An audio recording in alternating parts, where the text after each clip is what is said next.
Hello. ഇപ്പോൾ നമ്മൾ നാട്ടിലെത്തിയിട്ട് കുറച്ച് ദിവസമായി. ഞങ്ങൾ 12-ാം തീയതി നാട്ടിലെത്തിയതാണ്.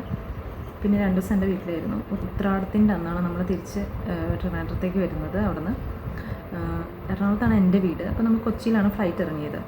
അതിനുശേഷം 2 ദിവസം അവിടെ നിന്നിട്ട് 14-ാം തീയതി നമ്മൾ ട്രിവാൻഡ്രത്തേക്ക് വരികയാണ് ചെയ്തത്. നമ്മൾ കാറിലാണ് വരിക കൊച്ചിനെയും കൊണ്ട്. കുറച്ച് നിർത്തിയൊക്കെ പതിയൊക്കെ വരുള്ളൂ. പിന്നെ ഓണമായിരുന്നു. ഓണത്തിൻ്റെ ബഹളം, തിരക്ക്, ആൾക്കാർ. നെക്സ്റ്റ് ഡേ തൊട്ട് ഓണം കഴിഞ്ഞ് അടുത്ത ദിവസം തൊട്ട് കൊച്ചിന് വയ്യാതെയായി, പനിയായി, ജലദോഷമായി, ഇപ്പോൾ ചുമയായി. ഡോക്ടറെ കാണിച്ചു. ഫസ്റ്റ് ടൈമാണ് അവൻ ഇതുപോലെ മരുന്ന് ഇങ്ങനെ പനി ആയിട്ടൊക്കെ മരുന്ന് കഴിക്കുന്നത്. പനി ജലദോഷമൊക്കെ അവിടെ ഖത്തറിലായിരുന്നപ്പോൾ ഇതുവരെ അസുഖമൊന്നും വന്നില്ലായിരുന്നു. ഇപ്പോൾ നാട്ടിലേക്ക് എത്തിയപ്പോൾ ഉടനെ അസുഖമായി. ഇപ്പോൾ എല്ലാവർക്കും ഉണ്ട് ഒരു ചെറിയ ജലദോഷം, പനി, തുമ്മൽ, തൊണ്ടവേദന ഒക്കെ, വൈറൽ ഫീവറൊക്കെ പോലെയൊക്കെ എല്ലാവർക്കും ഉണ്ട്, എല്ലായിടത്തും ഉണ്ട്. അത് ഈ ക്ലൈമറ്റിൻ്റെയും കൂടിയാണെന്ന് തോന്നണം. അപ്പോൾ ഫസ്റ്റ് ഓഫ് ഓൾ ഒരുപാട് താങ്ക്സ്. വീഡിയോ ഇട്ട് ഇത്രയും വ്യൂസ് കിട്ടി. ഒരുപാട് താങ്ക്സ് എല്ലാവർക്കും, എല്ലാവർക്കും സപ്പോർട്ട് ചെയ്തവർക്കും. ഒട്ടും പ്രതീക്ഷിച്ചില്ല ഇത്രയും റെസ്പോൺസും ഇത്രയും വ്യൂസൊന്നും എൻ്റെ ഒരു വീഡിയോയ്ക്ക് വരുമെന്നുള്ളത്. ഇപ്പോൾ 33K വ്യൂസായി. ഒരുപാട് താങ്ക്സ്, എല്ലാവർക്കും താങ്ക്സ്. ഇനിയും എല്ലാവരും സപ്പോർട്ട് ചെയ്യണം, വീഡിയോ കാണണം, സബ്സ്ക്രൈബ് ചെയ്യണം. കുറേ സബ്സ്ക്രൈബേഴ്സിനെ കിട്ടി. അപ്പോൾ ഞാൻ എന്തെങ്കിലുമൊക്കെ കോണ്ടൻറ്റൊക്കെ നാട്ടിലത്തെ കിട്ടുമ്പോൾ ഞാൻ വീഡിയോ ഇടാൻ ശ്രമിക്കാം.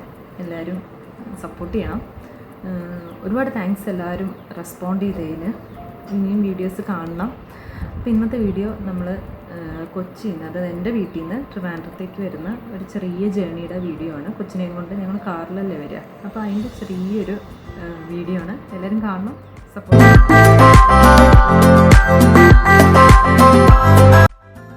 അങ്ങനെ ഞങ്ങൾ രാവിലെ ഒരു 7:30 ആയപ്പോഴത്തേക്കും വീട്ടിൽ നിന്ന് ഇറങ്ങി. എൻ്റെ വീട് തൃപ്പൂണിത്തുറ ഇരുമ്പനത്താണ്. അപ്പോൾ ഈ മതിൽ കാണുന്നത് ഹിൽ പാലസാണ്.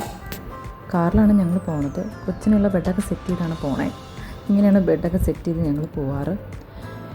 എങ്ങനെയും നല്ല സമയമെടുക്കും. 7:30 ഇറങ്ങിയത് ഇത്തിരി തിരക്ക് കുറവാവുമല്ലോ എന്ന് വിചാരിച്ചിട്ടാണ്. ഞാനും കൊച്ചൊക്കെ ഉറക്കത്തിൽ നിന്ന് എണീറ്റ് അങ്ങനെ കയറിയേക്കണം. ഡ്രസ്സ് മാത്രമേ ഞാൻ ചേഞ്ച് ചെയ്തിട്ടുള്ളൂ. ജസ്റ്റ് ഒന്ന് മുഖം കഴുകിയിട്ടുണ്ട്. ഒരു പൊട്ടും വെച്ച് അങ്ങ് ഇറങ്ങി. ചെക്കനാണെങ്കിൽ കുളിച്ചിട്ടുമില്ല, നനച്ചിട്ടുമില്ല, ഒന്നും ചെയ്തിട്ടില്ല. അങ്ങനെയും ഉറക്കത്തിൽ നിന്ന് എടുത്ത് കാറിലിടുമായിരുന്നു. അതുകൊണ്ട് ആ ഉറക്കപ്പിച്ചിൽ എന്താ സംഭവിക്കണമെന്ന് അറിയാതെ അന്തം വിട്ട് കുന്തം വിഴുങ്ങിയിരിക്കുകയാണ് കൊച്ച്. അവന് കാറ് കഴിയുമ്പോഴത്തേക്കും ആ ഉറക്കം അങ്ങ് പോയി. പക്ഷെ എന്നാലും ആ ഉറക്കപ്പിച്ചുണ്ട്. എന്താ ചെയ്യേണ്ടതെന്ന് അറിയില്ല. അതുകൊണ്ട് ഇങ്ങനെ മിഴിച്ചിരിക്കുകയാണ്. അപ്പോൾ നമ്മൾ ചോറ്റാനിക്കര ഭാഗത്തൂടെ പോകുമ്പോൾ ഇച്ചിരി പാടം പോലെയൊക്കെ ഉണ്ട് 2 സൈഡിലും. ഞങ്ങൾ കോട്ടയം കൂടിയാണ് പോവാറ്. ആലപ്പുഴ വഴി ഭയങ്കര പാടല്ലേ അവിടെ. ഇപ്പോൾ റോഡിൻ്റെ ആ ഹൈവേയുടെ പണി ഇതുവരെ തീർന്നിട്ടില്ല. നേരെ പോണ ചോറ്റാനിക്കര അമ്പലമാണ് കേട്ടോ. തിരിഞ്ഞ് വളഞ്ഞാണ് നമ്മൾ ബൈപ്പാസ് വഴിയാണ് പോണത്. അപ്പോൾ വണ്ടി ഒന്ന് ജസ്റ്റ് ഒതുക്കിയിട്ട് ചേട്ടൻ എൻ്റെ ഈ ചില്ലൊന്ന് കഴുകി ഒന്ന് വൃത്തിയാക്കി. ചെറിയൊരു ബ്ലർനെസ് ഉണ്ടായിരുന്നു, അതൊന്ന് മാറ്റാനായിട്ട് ഒന്ന് തുടച്ചെടുത്തു. ഞാനും കൊച്ചും അങ്ങനെ വെയിറ്റ് ചെയ്തിരിക്കുകയാണ്. അവനിപ്പോഴും ഉറങ്ങിയിട്ടില്ല. അവനിങ്ങനെ കണ്ണും മിഴിച്ചിരിക്കുകയാണ്, റോട്ടിലേക്ക് നോക്കി. ഒരു മൂടങ്ങ് ശരിയായിട്ടില്ല പുള്ളിയുടെ. അങ്ങനെ നേരെ നമ്മൾ വെച്ച് പിടിച്ചു. രാവിലെ ഇറങ്ങിയത് തന്നെ തിരക്കൊഴിവാക്കാനായിട്ടാണ്. പക്ഷേ എന്തോ നമുക്ക് സാധാരണ രാവിലെയൊക്കെ കുറച്ച് ഓടി പിടിക്കാൻ പറ്റാറുണ്ട്, കോട്ടയം അങ്ങ് വേഗം കവർ ചെയ്യാൻ പറ്റാറുണ്ട്. പക്ഷേ ഇന്നിപ്പോൾ നല്ല തിരക്കുണ്ടായിരുന്നു വണ്ടിയുടെയൊക്കെ. കൊച്ച് കുറച്ച് കഴിഞ്ഞപ്പോൾ എണീറ്റൊന്ന് അച്ഛൻ്റെ തോളത്തൊക്കെ കൈയിട്ട് എണീറ്റൊന്ന് കാഴ്ച കാണാൻ തുടങ്ങി. അവനൊന്ന് ഉറങ്ങിക്കഴിഞ്ഞാൽ നമ്മൾ ആ സെറ്റ് ചെയ്ത് വെച്ചാണ് ബെഡുണ്ടല്ലോ, അതിൽ കിടത്താമെന്ന് വെച്ചിട്ടാണ്. ഇങ്ങനെ നല്ല പാക്ഡായിട്ടാണ് പോകുന്നത്. കാർ ഫുള്ള് സാധനങ്ങളാണ്, ഡിക്കിയിലും ഫ്രണ്ടിലും ബാക്കിലും ഒക്കെ. കുറേ കഴിഞ്ഞപ്പോൾ അവൻ ഉറങ്ങി. അപ്പോൾ അവൻ്റെ ബെഡ് പോലെ നമ്മൾ സെറ്റ് ചെയ്ത് വെച്ചിട്ടുണ്ടല്ലോ, ഒരു സീ പില്ലോ ഒക്കെ ഉണ്ട്. അതിനകത്ത് തല വെച്ച് അവൻ സുഖമായിട്ട് ഉറങ്ങും. കാറിലാകുമ്പോൾ കുറച്ച് അധികം നേരം ഉറങ്ങും. ഈ ചെറിയൊരു മൂമെൻറ്റ് കാറിൻ്റെ ഉള്ളതുകൊണ്ട് ഉറങ്ങാൻ നല്ല സുഖമാണല്ലോ. അവനങ്ങനെ കുറച്ച് മണിക്കൂർ അധികം ഉറങ്ങും.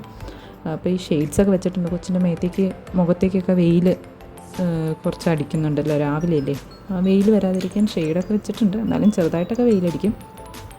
ഞങ്ങളങ്ങനെ പോയിക്കൊണ്ടിരിക്കുകയാണ്. നമ്മൾ വിചാരിച്ചു രാവിലെ തിരക്ക് കുറവായിരിക്കുന്നു, പക്ഷെ നല്ല തിരക്കുണ്ടായിരുന്നു. ഇതാണ് കോട്ടയത്തെ ഐക്കോണിക് ആ സ്ട്രക്ചർ, എല്ലാവർക്കും അറിയാമല്ലോ. ഇത് നല്ല ഉറക്കമായിരുന്നു. ഞങ്ങൾ ചങ്ങനാശ്ശേരിയൊക്കെ എത്തിയപ്പോഴത്തേക്കും ഒന്ന് നിർത്തിയിട്ട് ഫുഡ് കഴിച്ചു. രാവിലത്തെ ഫുഡ് അമ്മ തന്നിട്ടിട്ടുണ്ടായിരുന്നു. ചപ്പാത്തിയും പനീർ കറിയായിരുന്നു. ഒന്ന് നടുവൊക്കെ നിർത്തി റോഡൊക്കെ കണ്ട് നമ്മൾ നല്ല വെയിലില്ലാത്തടത്ത് ഒതുക്കിയിട്ട് ഫുഡ് കഴിച്ചിട്ട് വീണ്ടും ഞങ്ങൾ സ്റ്റാർട്ട് ചെയ്തു. നമ്മളെപ്പോലെ തന്നെ എല്ലാവരും ചിന്തിച്ചെന്ന് തോന്നുന്നു, രാവിലെ ഇറങ്ങിക്കഴിഞ്ഞാൽ തിരക്കുണ്ടാവില്ലെന്ന്. പക്ഷേ ഉത്രാടം ആയതുകൊണ്ടാണോ എന്നറിയില്ല, ഉത്രാടം ആയതുകൊണ്ട് തിരക്ക് പ്രതീക്ഷിച്ചാണ് നമ്മൾ നേരത്തെ ഇറങ്ങിയത്. പക്ഷേ എല്ലാവരും അതുപോലെ തന്നെ ചിന്തിച്ചു എന്നാണ് തോന്നണേ. നല്ല ഇഴച്ചിലായിരുന്നു റോട്ടിലൂടെ, ഇല്ലെങ്കിൽ നമ്മൾ ഈ സമയം കൊണ്ട് കുറച്ച് ഓടി പിടിക്കണതാണ്. ഇത് ഭയങ്കര പാടായിരുന്നു. ചേട്ടന് ഭയങ്കര ബോറിംഗ് ആയിരുന്നു ഇങ്ങനെ ഈ ചവിട്ടി പോണത്. പുള്ളിക്ക് ഇഷ്ടമല്ല, തിരക്ക് പൊതുവേ താല്പര്യമില്ല. അതുകൊണ്ട് പൊതുവേ ഞങ്ങൾ ട്രിവാൻഡ്രം വരെ എത്താനായിട്ട് അത്യാവശ്യം സമയം എടുക്കാറുണ്ട്. കാര്യം ഒന്ന് നിർത്തി റെസ്റ്റ് ചെയ്തൊക്കെ പോവുക. കൊച്ച് എണീറ്റും അപ്പോഴത്തേക്കും എണീറ്റ് കഴിഞ്ഞപ്പോൾ കുറച്ച് നേരം കളിച്ചുകൊണ്ടിരിക്കുകയാണ്. അപ്പോൾ കൊച്ചുള്ളതുകൊണ്ട് നമ്മളൊന്ന് നിർത്തി റോട്ടിലേക്ക് ഇറങ്ങി കുറച്ച് നേരം എന്തെങ്കിലും കഴിച്ചോ, വല്ല ജ്യൂസ് കുടിച്ചോ, ഇടയ്ക്കിട്ട് എന്തെങ്കിലും സ്നാക്സൊക്കെ കഴിച്ചപ്പോൾ അതൊക്കെ നിർത്തിയാണ് പോവാറ്. എത്ര സ്പീഡിൽ പോയാലും പതുക്കെ പോയാലും എങ്ങനെയൊക്കെ നോക്കിയാലും പിടിച്ചാലും ഒക്കെ എങ്ങനെയും ഒരു 6.5-7 മണിക്കൂർ മസ്റ്റായിട്ട് എടുക്കും. പിന്നെ അടൂരൊക്കെ എത്തിയപ്പോഴത്തേക്കും നമ്മൾ ഒന്നും കൂടി ഒന്ന് റിഫ്രഷ് ആവാനായിട്ട് ചെറിയൊരു ജ്യൂസ് കുടിക്കാമെന്ന് ഓർത്തിട്ട് ഇറങ്ങി. കൊച്ചാണെങ്കിൽ റോട്ടിലെ കാര്യങ്ങളൊക്കെ ഇങ്ങനെ അന്തം വിട്ട് ഇങ്ങനെ നോക്കുകയാണ്. അവന് വണ്ടിയൊക്കെ കാണാൻ വലിയ ഇഷ്ടമാണ്, വലിയ സന്തോഷമായി. റോട്ടിലിറങ്ങിയെന്ന് വണ്ടിയൊക്കെ കാണാൻ വലിയ ഇഷ്ടമാണ്. അപ്പോൾ നമ്മൾ അവിടെ ഒരു കടയിൽ നിന്ന് ഷെയ്ക്ക് കുടിക്കാമെന്ന് ഓർത്തു. കരിക്കിങ് ഷെയ്ക്കും ഷാർജ ഷെയ്ക്കുമാണ് പറഞ്ഞത്.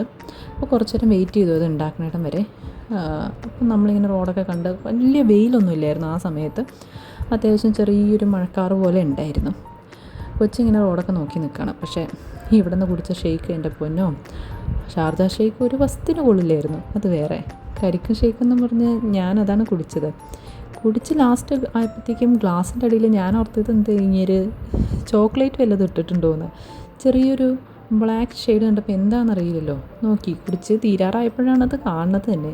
എന്താണെന്നറിയാൻ ഇങ്ങനെ നോക്കിയപ്പോഴാണ് മനസ്സിലായത്, ഗ്ലാസ്സൊക്കെ കഴുകാതെ വെക്കുമ്പോൾ ഈ കറുത്ത കളറ് അഴുക്ക് പിടിക്കുമല്ലോ, അതാണ് സംഭവം. അപ്പോൾ പിന്നെ അത് കുടിക്കാനും മനസ്സ് വന്നില്ല. അതങ്ങ് തിരിച്ചു കൊടുത്തിട്ട് ആ ചേട്ടനോട് പിന്നെ നമ്മൾ വഴക്കിടാനൊന്നും പോയില്ല. ജസ്റ്റ് പറഞ്ഞു, ചേട്ടാ ശ്രദ്ധിക്കണം, ആൾക്കാർക്ക് കൊടുക്കുമ്പോൾ ഗ്ലാസ്സിൽ അപ്പടി അഴുക്കാണെന്ന് പറഞ്ഞു. അങ്ങനെ മനസ്സ് മടുത്ത് അവിടെ നിന്ന് കുറച്ച് നേരം കൊച്ചും കാഴ്ചയൊക്കെ കണ്ടിട്ട് ഞങ്ങൾ തിരിച്ച് കാറ് കയറി യാത്ര തുടങ്ങി. ഓണായതുകൊണ്ട് റോട്ടിലൊക്കെ നല്ല തിരക്കാണ്, കടകളിലൊക്കെ. പിന്നെ അവിടെ ഇവിടെയൊക്കെ പൂക്കളൊക്കെ ഇട്ട് വെച്ചിട്ടുണ്ട് കടകളുടെ ഫ്രണ്ടിലേക്ക്. ഓണത്തിൻ്റെ അലങ്കാരങ്ങളൊക്കെ ഉണ്ട്, ബ്ലോക്ക് ഉണ്ട് അത്യാവശ്യം. റോഡ് സൈഡ് കടകളെല്ലാം ഇന്ന് ഉത്രാടമാണെങ്കിലും എല്ലാം തുറന്നു വെച്ചിട്ടുണ്ട്. പച്ചക്കറി കടകളിലും മീനിൻ്റെ കടകളിലും ഇറച്ചി കടകളിലും പാത്രക്കടകളിലും തുണിക്കടകളിലും ഒക്കെ തിരക്കാണ്. അങ്ങനെ ഞങ്ങൾ പോയിക്കൊണ്ടിരിക്കുകയാണ്. പക്ഷേ എത്ര ചവിട്ടിയിട്ടും നീങ്ങണില്ല. കാര്യം ഭയങ്കര അഴച്ചിലാണ്, കുറേ കാറാണ്, റോഡ് നിറച്ചും കാറാണ്. പതുക്കെ എത്തുള്ളൂ എന്ന് മനസ്സിലായി. എന്തായാലും ഇത്തവണ 7 മണിക്കൂർ കൂടുതൽ എന്തായാലും ട്രിവാൻഡ്രം എത്താൻ എടുക്കും. ഇതാണ് ജഡായിപ്പാറ. ചടയമംഗലം എത്തുമ്പോൾ നമുക്കിങ്ങനെ റോഡിൻ്റെ സൈഡിൽ റോട്ടിൽ കൂടെ പോകുമ്പോൾ നമുക്ക് മേലോട്ട് നോക്കി കാണാൻ പറ്റും ആ പാറ.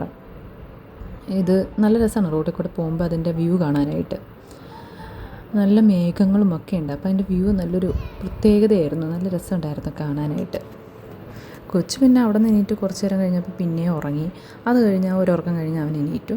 അവൻ നന്നായിട്ട് ഉറങ്ങി എണീറ്റ മൂടൊക്കെ നല്ല കാം ആൻഡ് ക്വയറ്റായിട്ട് എണീറ്റ് നല്ല സന്തോഷമായിട്ടിരിക്കും. ഇത് കണ്ടോ മുടി, എൻ്റെ ചേച്ചി കെട്ടി വെച്ച് കൊടുത്താണ് ഒരു ബുഷ് ഇട്ടിട്ട്. അതിൻ്റെ മുടി കുറച്ചിങ്ങനെ പറന്നിരിക്കുന്നുണ്ട്. ഇതിപ്പോൾ ഒരു കുടുംബം പോലെ വെച്ചു. കണ്ടോ നല്ല ബ്ലോക്കാണ്, എല്ലായിടത്തും കാറുകളും ഈ 2 വീലറും ഉള്ളു. പിന്നെ കുറേ കഴിഞ്ഞപ്പോൾ പുള്ളി കമന്ന് നടന്ന് എൻ്റെ മടി കിടന്ന് ഉറങ്ങിപ്പോയി. അങ്ങനെ ഞങ്ങൾ എത്താറായി ഏകദേശം. ട്രിവാൻഡ്രം കയറി ട്രിവാൻഡ്രത്ത് കൂടെ തന്നെ പോവാണ്. ഏകദേശം ഇപ്പോൾ ചേട്ടൻ്റെ വീട് പേയാടാണ്, ട്രിവാൻഡ്രത്ത് അങ്ങോട്ടാണ് പോണത്. ഇതാണ് വീട്ടിലേക്കുള്ള വഴി. നമ്മൾ ഏകദേശം എത്താറായി. അപ്പോൾ തന്നെ നല്ലൊരു സമയം എടുത്തു. എങ്ങനെയും നമ്മൾ 7:30 ഇറങ്ങിയിട്ടും 2:45-3 മണിയാവാറായി വീടെത്തിയപ്പോൾ. 2:45 ഇനി ഇവിടുന്ന് ചെറിയൊരു ഇറക്കമാണ് നമ്മുടെ വീട്ടിലേക്ക്. ഇങ്ങനെ നമ്മൾ സക്സസ്ഫുള്ളി വീടെത്തി. അപ്പോഴത്തേക്ക് നല്ല ടയേർഡായി. ഒന്നാമത് ഇടയ്ക്കിടയ്ക്ക് ചെറിയ മഴക്കാർ പോലെ ഉണ്ടെങ്കിലും നല്ല വെയിലുണ്ടായിരുന്നു. അപ്പോൾ വെയിലിൻ്റെ ചൂടും യാത്രയും ഈ തിരക്കും റോട്ടിലെ തിരക്കും ഒക്കെ കൊണ്ട് ഭയങ്കര ടയേർഡായിരുന്നു. വീട്ടിൽ അച്ഛനും അമ്മയും ഉണ്ടായിരുന്നു, ഞങ്ങളെ കാത്തിരിക്കുകയായിരുന്നു. ഞങ്ങൾ എത്തിയപ്പോഴത്തേക്കും അവർ ഓടി വന്ന് ഗേറ്റൊക്കെ തുറന്നു നമ്മളെ വെയിറ്റ് ചെയ്തിരിക്കുകയാണ്.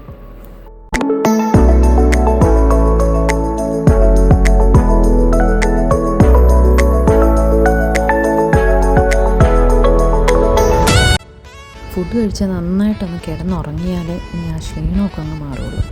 അപ്പോൾ ഇന്നത്തെ വീഡിയോ ഇത്രയേ ഉള്ളൂ. വീഡിയോ ഇഷ്ടപ്പെട്ടെങ്കിൽ ലൈക്ക് ചെയ്യണം, സബ്സ്ക്രൈബ് ചെയ്യണം, സപ്പോർട്ട് ചെയ്യണം. Thank you so much. Thank you for watching.